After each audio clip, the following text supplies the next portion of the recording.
Welcome back to Antique Hardware Supply.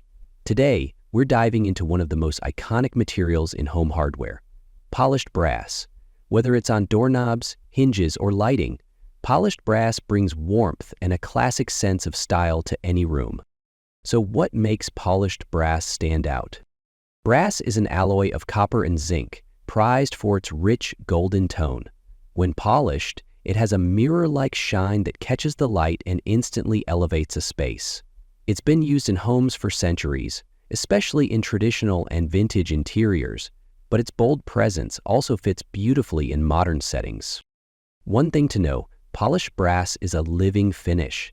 That means it changes over time, gradually developing a patina, which is a darker, aged look that many people love for its antique charm. But if you prefer that bright, just polished shine, regular care is key. So here's how best to maintain polished brass. Start with simple cleaning. Use a soft cloth and warm water. Skip the harsh chemicals which can damage the finish. If your brass is lacquered, that's all you need. Just wipe it clean. If it's unlacquered, it will naturally oxidize. To keep it shiny, use a brass polish or a mix of vinegar, salt, and flour. Gently rub it on, let it sit, then buff with a clean cloth. Always dry it thoroughly to avoid water spots. A few extra tips. Minimize touching.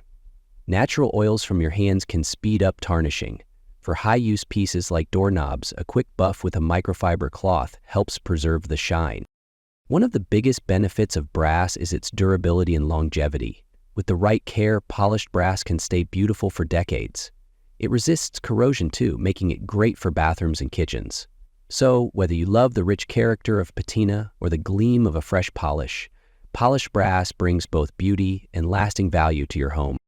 Thanks for watching Antique Hardware Supply. Be sure to like, subscribe, and click the notification bell for more tips and history behind your favorite home hardware.